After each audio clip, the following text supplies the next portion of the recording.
প্রজ্ঞাপন রাজনীতিবিদ ও আইনজীবীকে, যিনি দীর্ঘদিন যাবৎ বাংলাদেশের রাষ্ট্র সংস্কার, বিশেষত সংবিধান ও আইন সংস্কার নিয়ে নিরবিচ্ছিন্নভাবে কাজ করে যাচ্ছেন। মঞ্চে আমন্ত্রণ জানাচ্ছি জনাব হাসনাত কাইয়ুমকে।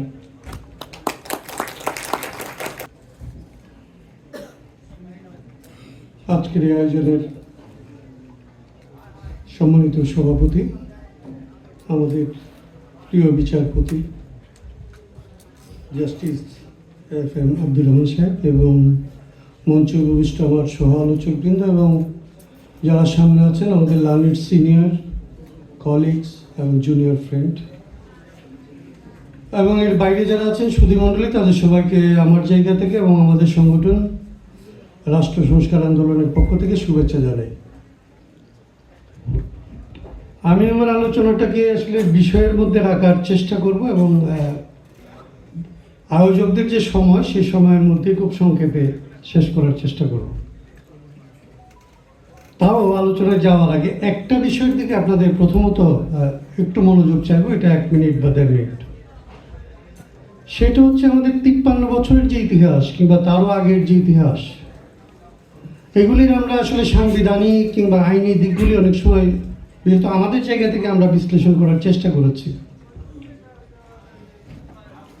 কিন্তু এই যে বিশ্লেষণগুলি এগুলি যে টিকে থাকে, দাঁড়িয়ে থাকে এবং এদেরকে বিভিন্ন সময় এদের বিরুদ্ধে জনগণের অভ্যুত্থান হয়, এমনকি যুদ্ধ হয়েছে। 71 সালে এখানে 9 মাস ধরে আমরা যুদ্ধ করেছি, যুদ্ধ হয়েছে, বিজয় হয়েছে, তারপরে অভ্যুত্থান হয়েছে, পাল্টা অভ্যুত্থান হয়েছে, এত বিজয় হয়েছে আমাদের 53 বছরের মধ্যে, যে এটা দেখবেন যে প্রায় পৃথিবীর প্রায় কোনো দেশের সাথে মিলবে না, সাউথ ইস্ট এশিয়াতে তো মিলবে না। কিন্তু আপনি আবার দেখবেন যে বিনা ব্যতিক্রমে আমাদের এই সমস্ত বিজয়, প্রত্যেকটা বিজয় আমাদের বেহাত হয়েছে।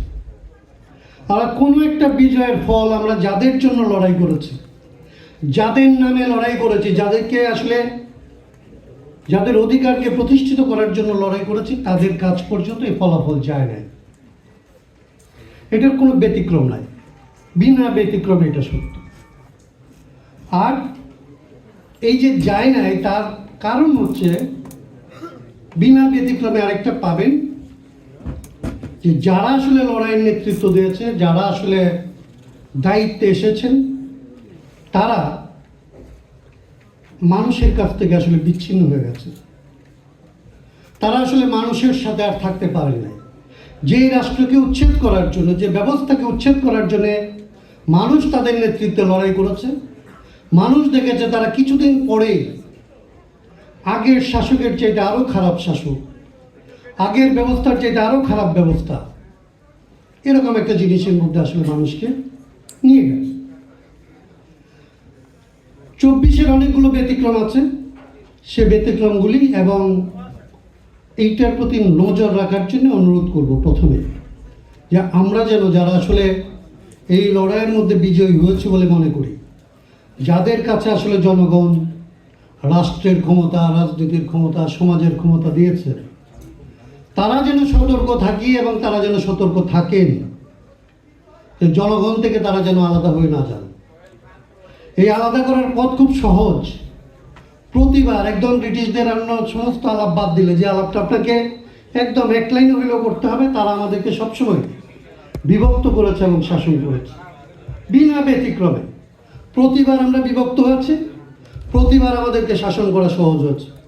71 সালে যদি দেখেন, যারা লড়াই করেছে এবং যারা ক্ষমতায় গিয়েছে, তারা নিজেরা এমন হয়েছে, যেমন একটা উদাহরণ দিই কেবলমাত্র, শেখ মুজিবুর রহমান। বাংলাদেশের ইতিহাসে তার চাইতে বেশি ভালোবাসা মানুষের তো আর কেউ পায়নি। সবচাইতে বেশি ভালোবাসা যিনি পেয়েছেন, যুদ্ধের পরে যাকে আসলে এইখানে যুদ্ধ করার মধ্য দিয়েও মুক্তিযোদ্ধাদের মধ্যে পর্যন্ত যে সমস্ত বিরোধ ছিল, তারা মনে করতেন যে শেখ মুজিবের উপস্থিতিতে তাদের নিজেদের লড়াইয়ের আসলে একটা সমাপ্তি করতে। কিন্তু দুর্ভাগ্য হচ্ছে এরকম, উনি 10 তারিখে এসেছেন, 11 তারিখে আইন করেছেন, 12 তারিখে শপথ নিয়েছেন, এবং কয়েক মাসের মধ্যে তার নিজের দল সারা বাংলাদেশ যখন আসলে তাকে সবার চাইতে, মানে দল মতের ঊর্ধ্বে সমস্ত বাংলাদেশের ঐক্যের প্রতীক হিসাবে যাকে দেখতে চেয়েছে, তিনি কয়েক মাসের মধ্যে তার নিজের দলকে বিভক্ত করতে বাধ্য হয়েছে এবং তিনি এটা করেছেন। প্রথম তিনি তার ছাত্র সংগঠনকে বিভক্ত করেছেন। এই যে বিভাজন, আপনি দেখবেন সেনাবাহিনীর মধ্যে এটা ঢুকেছে। এই যে বিভাজন, এটা দেখবেন আপনি পরবর্তীতে সিভিল পলিটিক্সের মধ্যে ঢুকেছে।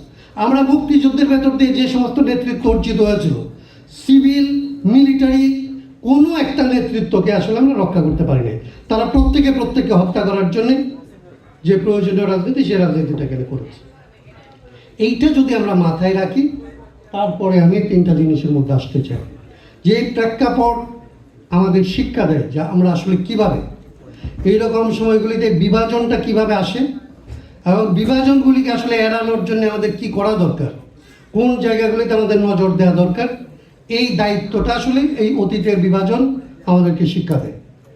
আমি এইখানে এসেই বলতে চাই, আজকে আমি যে একটা ডকুমেন্টের খসড়া, মানে আমাদের রিটায়ার্ড জাস্টিস করেছেন যে বিপ্লব পরবর্তী যে রোডম্যাপ ঘোষিত হয়নি, এখনো ঘোষিত হইতে পারে বলে মনে করতেছেন আসলে আমাদের তুষার আলাপ করেছেন, বা আসলে নাগরিক কমিটি এখনো মনে করেন যে অনেকটুকু ঘোষণা হতে পারে। এই জায়গাটার মধ্যে আমি দুইটা, প্রথমত টেকনিক্যাল কথা বলে, প্রসিডিউরাল কথা বলে, পরের কথাটা বলে শেষ করে দিতে চাই। প্রথমত প্রক্লেমেশন যদি বলেন আপনি, প্রক্লেমেশন শব্দটার একটা ঐতিহাসিক গুরুত্ব আছে। তো প্রক্লেমেশনের সাথে একটা অথরিটি থাকে। ডিক্লারেশন এবং প্রক্লেমেশনের মধ্যে অনেক মিল আছে, অনেকটুকু পার্থক্য আছে। ধরেন আমাদের প্রক্লেমেশন অফ ইন্ডিপেন্ডেন্স, আমরা যেদিন আসলে স্বাধীনতার ঘোষণাকে প্রক্লেমেশন অফ ইন্ডিপেন্ডেন্স হিসেবে বলছি, সেদিন আমরা বলছি যে 26 তারিখে আমরা যে যুদ্ধ ঘোষণা করছি, এই যুদ্ধটাকে আমরা অ্যাপ্রুভ করতেছি, এবং আমরা এই যে সরকার, এই যে প্রবাসী সরকার, এটা আমরা গঠন করতেছি, এই রাষ্ট্র আমরা গঠন করতে চাই এই লক্ষ্যে। মানে আমি একটা যুদ্ধ আসলে এন্ডোর্স করেছে এবং এই যুদ্ধটা কন্টিনিউ করতে চাই। আমি নিজেকে একটা বিকল্প সরকার হিসেবে ঘোষণা করেছি। যারা রেগুলেশনারি এরকম প্রক্লেমেশন দেন, তারা অতীতে যা কর্তৃত্ব আছে সে কর্তৃত্বকে অস্বীকার করে নিজেদের কর্তৃত্বকে ঘোষণা করেন, এবং এই কর্তৃত্বকে বাস্তবায়িত করার জন্য তাইলে এক্সিস্টিং যে কর্তৃত্ব আছে তার সাথে লড়াইয়ে নিমজ্জিত হতে কিংবা আসলে লিপ্ত হতে রাজি থাকে। প্রক্লেমেশন এবং ডিক্লারেশনের মধ্যে এগুলি মিল আছে। আমরা 71-এর এটাকেও ডিক্লারেশন বলি, কিন্তু ডিক্লারেশন শব্দটা কিংবা প্রক্লেমেশনের মধ্যে পার্থক্য হচ্ছে এরকম, ডিক্লারেশন আপনি অথরিটি ছাড়াও করতে পারেন। এরকম বহু জেনারেল ডিক্লারেশন আছে যেটার কোনো অথরিটি নাই, কিন্তু প্রক্লেমেশন এরকম কোথাও নাই যেটাতে আসলে অথরিটি নাই। সেইখানে আসলে নাগরিক কমিটি যদি প্রক্লেমেশন করতে চায় একা, তাহলে তাকে আসলে তার এই প্রক্লেমেশন অন্যরা কেউ এন্ডোর্স করে কেন? অন্যরা যদি এন্ডোর্স না করে, তাহলে বাংলাদেশের পরিস্থিতি আজকে যেখানে এসে দাঁড়াবে, সেটার দায়িত্ব আসলে কারা বহন করবে? এই প্রশ্নগুলি নাগরিক কমিটিকে ভাবতে হবে। এই বিপ্লবী আকাঙ্ক্ষা খুব ভালো, আরো বেশি বিপ্লব করার আকাঙ্ক্ষাকে আমরা খুবই স্যালিউট করতে চাই, কিন্তু বুদ্ধিজীবিতা এবং রাজনীতির মধ্যে একটা পার্থক্য আছে। বুদ্ধিজীবী তার সুবিধা হলো সে কেবলমাত্র স্বপ্ন দেখলেই সে তার দায় মুক্তি ঘটে। শেষ করবো রে ভাই, একটা পয়েন্ট তো মাত্র। বুদ্ধিজীবিতার ব্যাপার হচ্ছে এরকম, আমি আমার আকাঙ্ক্ষার কথা বলতে পারি, আমি আমার স্বপ্নের কথা বলতে পারি, এবং রাজনীতিবিদরা স্বপ্নের পথেই হাঁটে।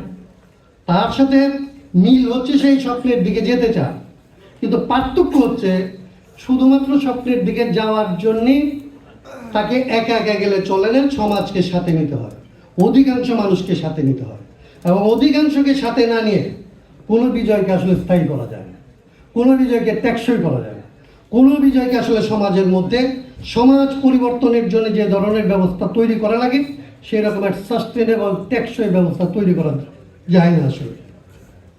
অতএব আমি মনে করি যে আজকে যদি আপনারা প্রক্লেমেশন করতে চান, তাহলে কোন অর্থে করছেন? আপনারা নিজেদেরকে অথরিটি করছেন, নাকি আসলে এটাকে সিম্পল ডিক্লারেশন অর্থে করতে চাচ্ছেন, নাকি আসলে এরকম একটা গাইডলাইন করতে চাচ্ছেন যে আগামীতে যে সংস্কার হবে কিংবা আসলে সংবিধানের যে পরিবর্তন হবে কিংবা নতুন সংবিধান হবে, সেই সংবিধানে যেন এটা অন্তর্ভুক্ত হয়, তার জন্য এক ধরনের গাইডলাইন হিসেবে করতে যাচ্ছেন।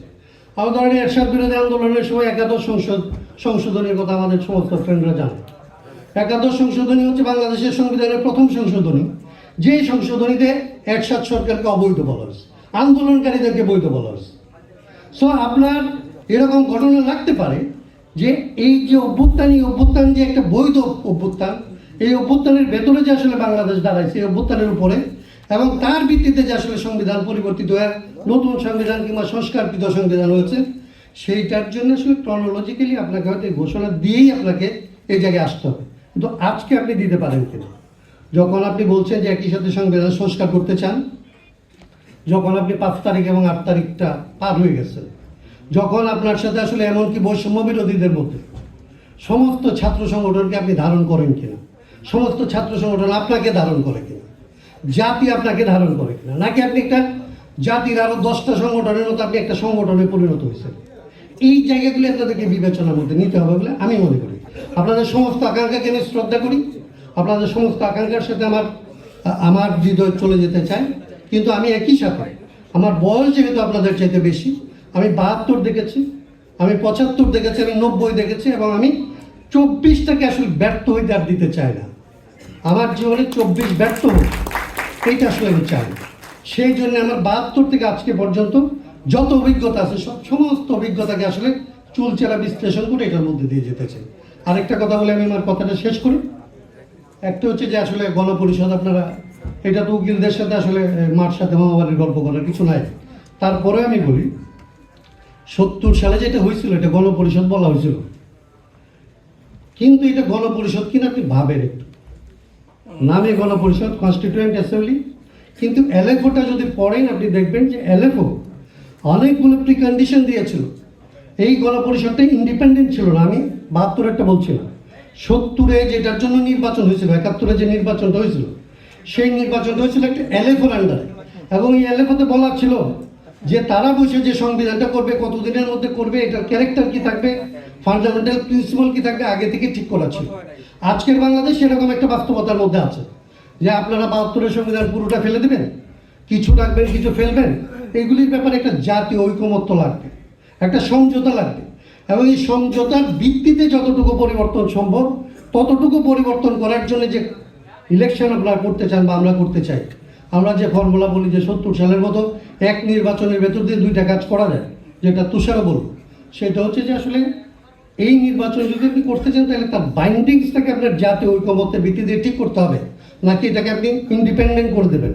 সাধারণভাবে গণপরিষদ ইন্ডিপেন্ডেন্ট থাকে। ইন্ডিপেন্ডেন্ট মানে তারা বসে আলাপ আলোচনা করে যেটা ইচ্ছে সেটা তৈরি করে আসলে জনগণকে দেয়, গণভোটে দেয়, জনগণ এটা আলাপ আলোচনা করে ফাইনাল করে। কিন্তু আমাদের যেহেতু ধরেন এই জায়গাগুলিতে রাজনৈতিক ঐকমত্য লাগবে, এবং আমাদের সময় খুব সংক্ষিপ্ত, ওয়াক্তটা হচ্ছে মাগরিবের মতো যে কাজা হয়ে যাওয়ার সমস্ত সম্ভাবনা আছে, আশঙ্কা আছে। সেই জায়গায় আমি মনে করি যেটাকে গণপরিষদ বলবেন না সংস্কার সভা বলবেন, টার্মিনোলজি নিয়ে আমার কোনো আপত্তি নেই, এলএফও বলবেন না কি বলবেন, কিন্তু এই ফিচারগুলি একটু মাথায় রাখেন, তাইলে আমাদের জন্য ভবিষ্যতে ঐকমত্যের জায়গাতে বিভাজনটা এড়ানো, ঐক্যটাকে কাজে লাগানো এবং এই 24কে আসলে সফল করা অনেক সহজ হইতে পারে। অন্যথায় আমাদের আগের মতো একই রকমের দুর্ভাগ্যের ভেতর দিয়ে আমাদের যাওয়া লাগতে পারে, যেটার ভিতর দিয়ে আমরা যেতে চাই না। এতক্ষণ ধরে আমার কথা শোনার জন্যে আপনাদের